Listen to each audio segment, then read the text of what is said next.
Bien, hermano, no podemos iniciar este mensaje con el tema que hemos escogido para el día de hoy sin mencionar algo muy rápidamente sobre estos acontecimientos que la semana pasada hasta el día de ayer, o creo que hasta el día de hoy, están sucediendo en el mundo.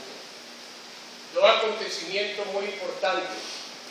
El primero de ellos, como todos sabemos, es la visita de este personaje que llaman el Papa y que es el jefe de la Iglesia Católica.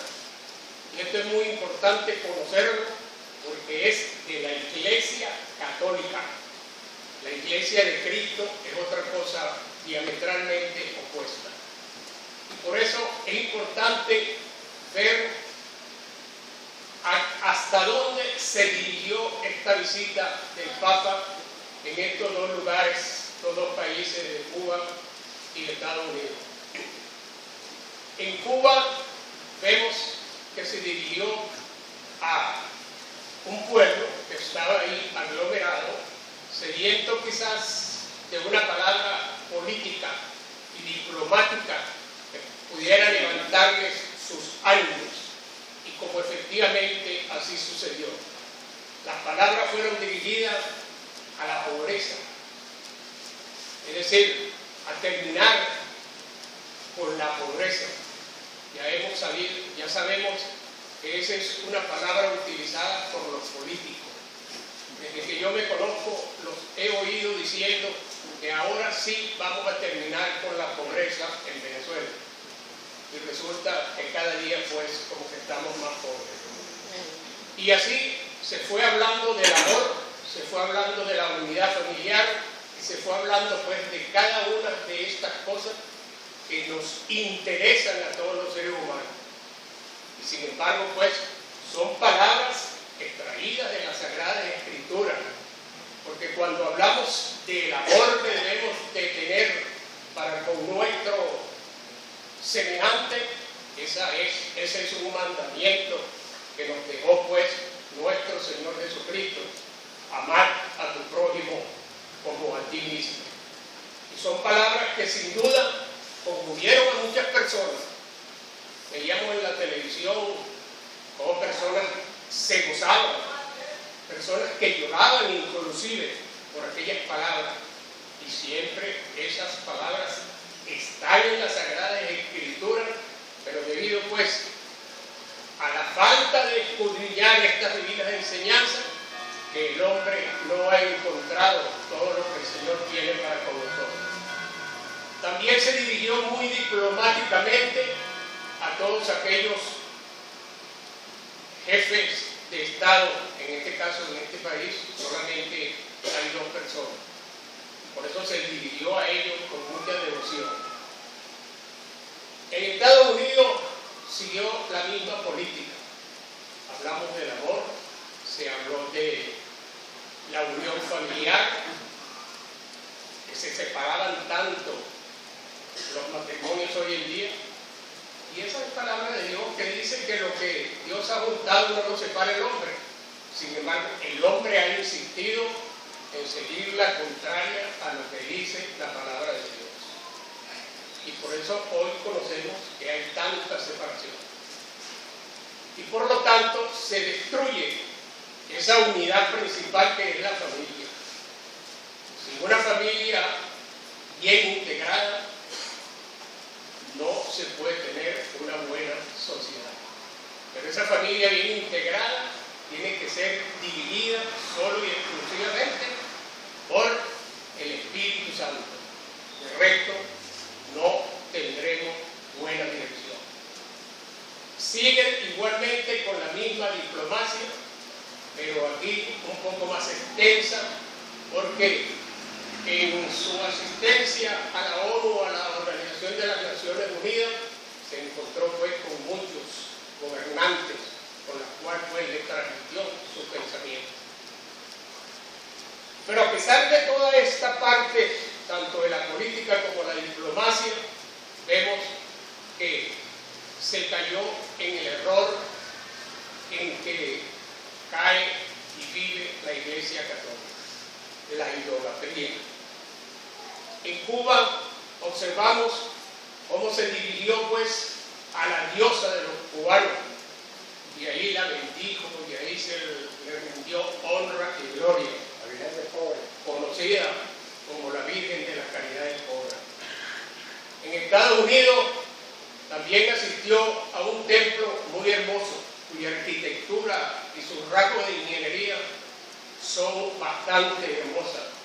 Y ahí la llaman la iglesia de San Patricio. Y ahí también demostró su idolatría con la Virgen del Carmen. Y así quizás se fue extendiendo por varios sitios, demostrando pues su idolatría. Y no solamente referido a una imagen que existe en estos templos, sino también a esa misma idolatría que miles y miles y cientos de miles de personas le dirigen hacia su persona. Es una idolatría total.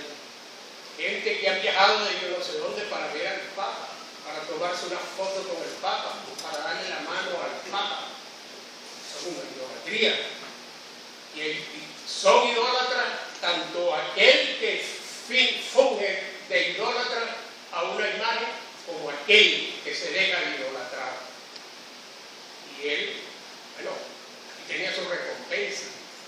Para ese señor aquello era algo extraordinario. Ya vemos tanta seguridad, como decía el hermano, unos trajes perfectos, algo extraordinario que se veía. Pero esa era la misión de ese señor. El otro caso que sucedió también en el mundo y que también conocemos fue lo que sucedió allá en la Meca con los musulmanes. 2-3 millones de personas alabando y glorificando a su Dios en esa Meca. Y dentro de todos esos actos que tenían, había uno que para los pelos de punta cuando se sabe eso. Había lo que llamaban la lapidación de Satanás. En un sitio determinado había unas 3 columnas y ahí tenía que pasar cada uno de aquellos feligreses y lanzarle piedra a esas 3 columnas, lapidando a Satanás. Bueno, si lo vemos aquí de una manera muy jocosa, podemos decir que Satanás se defendió, porque le formó ahí un terremoto de seres humanos. Una estampida. Una estampida, es la palabra, una estampida de los seres humanos, con un saldo total de 760 muertos y 900 heridos. Hasta ahora. Entonces, vemos cómo pues, el mundo ahorita se encuentra convulsionado por este tipo de sucesos, y lo que ya estamos cansados de nombrar, las inmigraciones huyendo de la guerra y del hambre. Eso es algo bastante fuerte. Así podemos simple y llanamente recordar a Mateo 24, que nos habla de todo esto, diciéndonos, viendo en el mundo que la venida de nuestro Señor Jesucristo se acerca. Decía nuestro hermano Nectalí en la oración, el mundo espera algo fuerte. ¿Sí? Ese algo fuerte es la venida de nuestro Señor Jesucristo. Porque ya, ¿qué más podemos esperar como seres humanos? Pueda que suceda un poquito más. Y en todo este palabrerío, que como dije al principio, le causó gran furor a los feligreses, podemos preguntar, y habló aquí de la salvación del alma. Yo tuve la oportunidad de prestarle atención porque es importante oír lo que él dice. Y en ningún momento yo pude oír, porque estaba buscando eso. Quería oír que él podía hablar de la salvación del alma. O sea que aquellas personas se iban muy contentas, muy gozosas, con lágrimas en los ojos, pero con la salvación, con el alma condenada. Con el alma condenada, porque en la salvación no habló absolutamente nada. Y es precisamente ese tema el cual quiero tocar en esta mañana ya convertida en mediodía. La salvación. Cuando hablamos de salvación, tenemos que dividirnos en primer lugar qué quiere decir esta palabra de salvación. Todos sabemos que en el transcurso de nuestra vida nos vemos pues predispuestos a cualquier peligro. El peligro de un accidente automovilístico, el peligro de la acción de la delincuencia, el peligro de un accidente en el hogar y así sucesivamente uno y otro peligro. La misma enfermedad es un peligro para nuestra vida material. Y cuando salimos solventes de todos estos peligros, decimos claramente: me salvé de milagro. Lo que nos quiere decir entonces que gramaticalmente la palabra salvación es la acción y el efecto de salvar o de salvarse. Pero de salvarse materialmente, la parte física. No sufrimos fractura, el carro se desbarató, pero aquí estoy vivo, como sucede con esos carros de la Fórmula 1. Ayer vi un accidente precisamente, destrozado totalmente el carro y el hombre, el chofer salió de lo más tranquilo. A mi hermano Ernesto, inclusive, que ustedes lo vieron la semana pasada, en la clínica donde asiste, cuando lo ven entrar le dice: ahí viene el Señor Milagro. El Señor Milagro, porque en realidad por todo lo que pasó se salvó de milagro. Esos son los milagros que realiza nuestro Señor Jesucristo. No es un milagro que tú te acuestas y mañana aparece que José Gregorio me operó. No el que está aquí, sino el que está más arriba en la esquina. Sí. Que José Gregorio me operó. No. El Señor Jesucristo no actúa de esa forma. Él actúa de una manera legal, bajo la ley del hombre también, porque él utiliza al médico apropiado, él utiliza el tratamiento apropiado, a la medicina apropiada, para que tú puedas levantarte. Para que nosotros... tenemos dos milagros, tenemos a Toribio y tenemos a la hermana Lozazo, son dos milagros. Aquí seguimos avanzando con esa obra del Señor con respecto a las enfermedades y a cualquier otro problema que tengamos. Pero Él está ahí haciendo los milagros. Pero la salvación que a nosotros nos interesa en este momento, y a toda aquella persona que aún no tiene en su alma y en su corazón a nuestro Señor Jesucristo, es la salvación que parte desde el punto de vista teológico. La teología, como todos sabemos, es la ciencia que trata todo lo concerniente a Dios. Y entonces, en esa forma es que podemos decir nosotros que desde el punto de vista teológico es la salvación, la palabra salvación nos quiere decir que es una consecuencia de la gracia de Dios. Esa es la salvación. Y podemos decir también, agregar, que es una palabra global del Evangelio. Una palabra que encierra en sí sola todos los requisitos necesarios para nosotros poder llegar a los pies de nuestro Señor Jesucristo. Esa es la palabra salvación en el Evangelio. Y es precisamente aquí donde todos tenemos que tomar en cuenta esto que nos dicta el Evangelio de nuestro Señor Jesucristo. La salvación del alma. Esa es la cuestión. ¿Qué es lo que vamos a salvar? Ya sabemos nosotros, todos nosotros, porque en muchas oportunidades hemos hablado al respecto, que nuestro cuerpo se encuentra formado por tres componentes especiales: espíritu de vida, espíritu de vida es lo que estamos aquí. Nos movemos, hablamos, respiramos. Eso es tener vida. Y ese es un espíritu que Dios nos lo pone desde el primer momento de nuestra concepción allá en el vientre de la madre.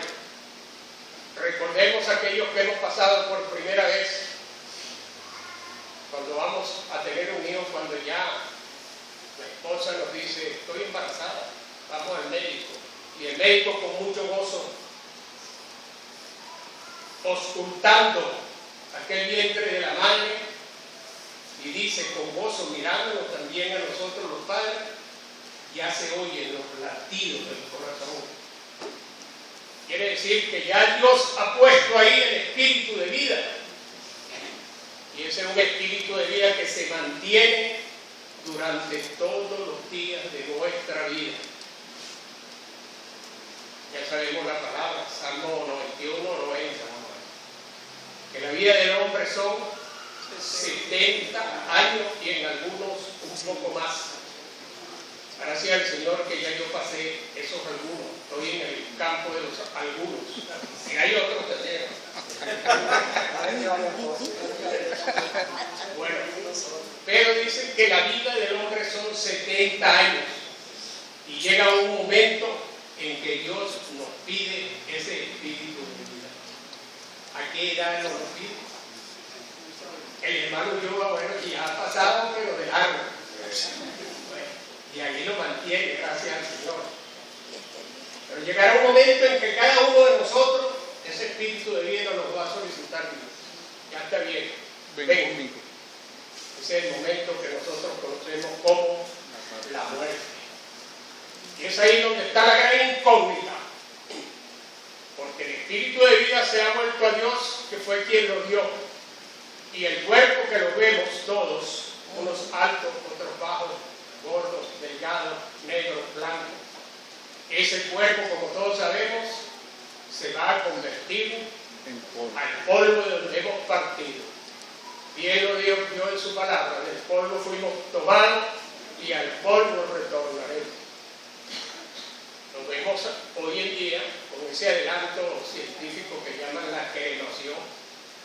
Cuando usted puede observar que por aquí entra un cuerpo de 70 o 80 kilos y a las 2 o 3 horas le entregan una bolsita de kilo o kilo y cuarto, convertido pues en ceniza.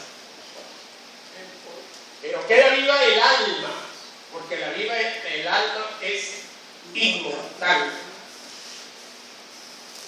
es racional, ese es el alma, siempre quedará viva. Y es ahí donde hay que obtener la salvación de esa alma. Porque esa alma tiene 2 lugares a donde ir después que llega el momento de la muerte. O que venga nuestro Señor Jesucristo a buscar a su iglesia. Y para dejarlo claro, la iglesia somos todos aquellos que hemos creído en nuestro Señor Jesucristo y que lo hemos aceptado como nuestro Salvador. Entonces esa alma nuestra irá a las mansiones celestiales. Pero si has rechazado esa oferta de nuestro Señor Jesucristo, entonces no hay duda, irás al infierno. Muchas veces es difícil decirlo, irás al infierno, pero no hay otra cosa, no hay un tercer lugar. Otro engaño en la Iglesia Católica, existe el purgatorio. La palabra de Dios no nombra eso por ningún lado. El purgatorio donde va un alma a purificarse, a santificarse, pero nunca le han dicho a alguien, no hagas más misa, que ya él salió de ahí. Pero salió de ahí para ir para el infierno. 2 lugares solamente, el cielo, las mansiones celestiales, si crees en nuestro Señor Jesucristo y lo aceptas como tu Salvador. Si lo rechazas, al infierno, no hay duda. Eso no lo dijo el Papa. No lo dijo en ningún lado. No, pero el infierno, yo creo que nunca no entra al infierno. Yo creo que no. Una palabra bonita. Sí. Ah, hermosa. Bueno, pero es que él tampoco habló de la sangre derramada de la cruz. Para nada. No, vamos a tomar por la boca. Por eso digo que el mensaje fue un mensaje político y diplomático. Ya sabemos a qué se refiere lo político y a qué se refiere la diplomacia. Pero la salvación como tal, la salvación de nuestras almas, es lo que nos interesa en este momento, y lo que le interesa a aquel que esté aquí presente y no tenga a Cristo en su corazón. Es una salvación, es un proyecto en donde intervinieron las tres divinas personas. En primer lugar, cuando el hombre cae en el pecado, que ya conocemos la historia de Adán y Eva, inmediatamente Dios preparó un buen plan. En la Génesis 3:15, de la simiente de la mujer nacería aquel que quebrantaría la cabeza de la serpiente, y como efectivamente pasó muchos años después. El Señor Jesucristo interviene como aquel que se ofrece como redentor para ejecutar la obra que Dios había propuesto.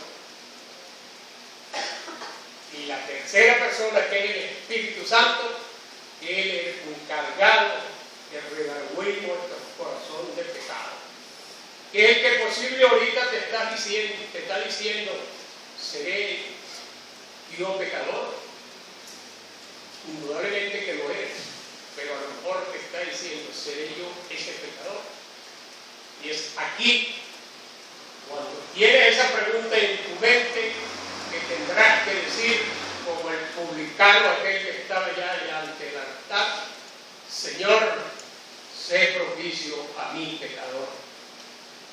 Dame un corazón limpio, como dijo David, dame un corazón limpio, para que pueda adorarte y pueda glorificarte. Y así como intervienen las tres personas, tres divinas personas en la salvación, asimismo esta salvación nos compete a nosotros en los tres tiempos gramaticales que conocemos. En el pasado, nuestro Señor Jesucristo muere en la cruz, derrama su sangre en la cruz, y en ese momento, ¿qué sucede? Nos libera del pecado. En ese momento, aquellos que creemos y aceptamos ese sacrificio de nuestro Señor Jesucristo, quedamos justificados ante Dios. Totalmente justificados. Ya la pena del pecado delante de Dios, si yo he creído en nuestro Señor Jesucristo, no la tengo. Ya se quitó de mi ser. La segunda parte, el segundo tiempo, que es el presente, Dios comienza un trabajo en nosotros, la santificación. En aquel primer escalón que subimos, fuimos justificados. Ahora nos quedan varios escalones para llegar a la gloria. Durante ese tiempo estamos siendo santificados. Si yo creí ayer y estoy aquí hoy, en mi piel, en mi cuerpo, en mi mente, hay muchas cosas nocivas, muchas cosas que pertenecen al mundo. Y es precisamente Dios, a través del Santo Espíritu, que nos va quitando esas cositas. Lo que se llama el proceso de santificación, tal cual como lo dice aquí en Eucaristía. En Romanos 6:22 nos dice claramente: mas ahora que habéis sido libertados del pecado, o sea, con la justificación, y hechos siervos de Dios, tenéis por vuestro fruto la santificación y como fin la vida eterna. Yo algo también que falló ese señor llamado el Papa. La iglesia de San Patricio canonizaron, así llaman ellos, cuando se convierte, ellos convierten a una persona en santo. Falso, totalmente falso. Ningún hombre tiene la potestad y tiene el poder perdón, para hacer santo a otro hombre. La santificación la hace Dios con nosotros. Porque a medida que avanzamos en nuestra vida cotidiana, pues entonces nos vamos limpiando y limpiando para llegar a la santidad que requerimos para ir a la presencia del Señor. Buscar la santidad, porque sin ella nadie verá al Señor. Entonces aquí surge una pregunta muy importante. Este señor que llamaban Fray Junípero Serra fue canonizado, creo que fue un día de esto atrás, gran pomposidad en la iglesia. Alguien decía, de los que entrevistaron, ahora sí tenemos un santo. Ahora yo pregunto, podemos preguntarlo todos. En el cielo no entra nada ni nadie que no sea santo.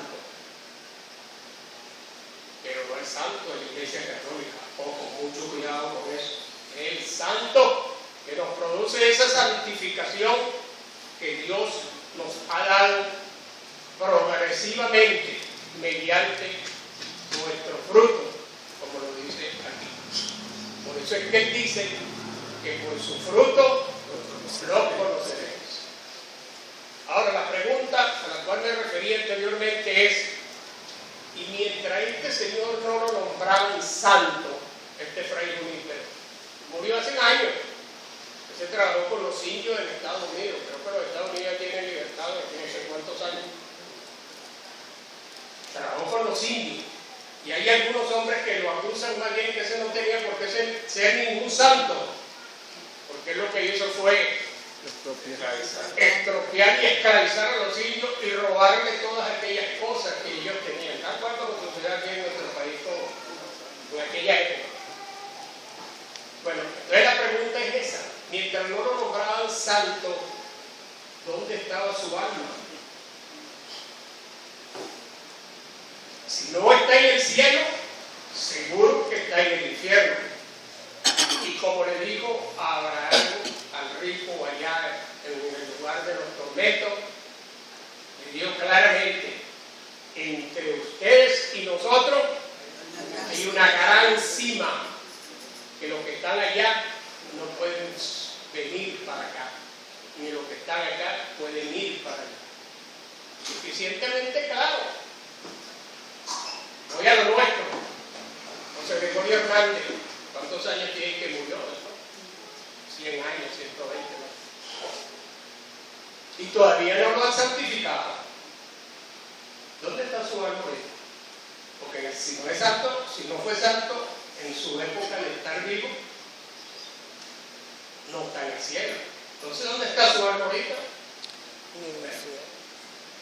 En el infierno. Claro, es algo poderoso, esto de la idolatría y de tener ser idólatra hacia alguien. Eso es muy difícil. Como decía Pablo estaba muy gozoso y contento de aquellos ciudadanos de Tesalónica, porque habían pasado de la gran idolatría, habían pasado pues a creer en lo que él le había explicado, en lo que él le había entregado nuestro Señor Jesucristo. Hermano, el Papa en cada pueblo y nación que visitó dejó un ídolo o lo ratificó. Un ídolo en cada uno de esos sitios, fue dejando o poniendo vírgenes o poniendo santos o poniendo leones, dejando para cada uno de ellos, dejando lo que es. Peor todavía, ya sabemos ¿cómo le dice usted a un zuliano que eso de la Virgen de la Trinidad es falso? Capaz de matarlo, ¿no? Y cómo hace un familiar, un componente de una familia que ha sido toda la vida creyente y adorador de ese ídolo? Si a alguien se le presenta y le dice, mira, ya yo no quiero nada con eso es una imagen que no sirve, bueno, lo descomulgan de la familia. Y si tenían una herencia, bueno, que han desheredado. Es difícil. O sea que no solamente es problema de la idolatría, sino se convierte también en un problema familiar. Es una cultura. Y sí, se convierte en un problema familiar, porque ¿qué dirán mi familia? ¿Qué dirán mis padres? ¿Qué dirán los demás? Mis amigos. ¿Qué dirán que yo ahora no voy a la fiesta de la Divina Pastora? Porque no voy a la fiesta de allá en la Chinita también, que son grandes fiestas que hacen. La idolatría es muy difícil de vencer, pero para Dios no hay nada imposible. Lo único que tienes que hacer es llegarte a la presencia de nuestro Señor Jesucristo, y eso lo haces únicamente a través de la Sagrada Escritura. Y como decía el hermano, una vez que aprendemos a orar, a dirigirnos a Dios, pues tenemos que orar y orar. Aquí mismo, en la lectura que hemos tenido, entonces, velar y orar para no caer en tentaciones. Velar y orar, siempre, como decía también el hermano, en la ducha, manejando, comiéndome por ahí en la calle, cualquier cosa, siempre orar. Eso no podemos abandonarlo. Y esto es muy importante. Pablo y Pedro y todos esos apóstoles llegaron a un momento en que decían, oren por mí, por mi faena, por mi trabajo, por mi salud. Ustedes oyeron al Papa, no vaya a decir que la cogí por el Papa, pero bueno, es lo que está ahorita en la moda, en boca. Recen por mí. No. Recen por mí. Muy diferente un rezo a una oración. Un rezo ya sabemos lo que es. Me aprendí esto el caletre y aquí me paré y me fui. Son penitencias, porque yo lo pongo como penitencia. Y eso lo puedo repetir tantas veces como yo quiera. Por ejemplo, el rosario. Eso es lo mismo. Yo he oído el rosario varias veces. Y aquello, bueno, una oración es muy diferente. Una oración es como aquí cuando nos paramos a orar, es porque el Santo Espíritu nos está dirigiendo. Y si nos equivocamos, bueno, el Santo Espíritu nos agarra y nos corrige. Pero hay que orar. Yo recuerdo una oportunidad, estaba yo en un velorio, creo que fue de mi suegra, y leí yo la palabra de Dios y hablé al respecto. Y fue mi mensaje. Y por último, la oración. Cuando terminé, alguien se me acercó y me dijo, caramba, qué oración tan buena, ¿me la puedes copiar? Y yo digo, la oración, a mí se me olvidó lo que dije. ¿Qué fue lo que dije? Se me olvidó lo que dije. Que si se la podía copiar, lo que quiere decir que se entiende que también la oración es algo que tú te sabes al caletre y viene y la dices. No, ¿cómo no?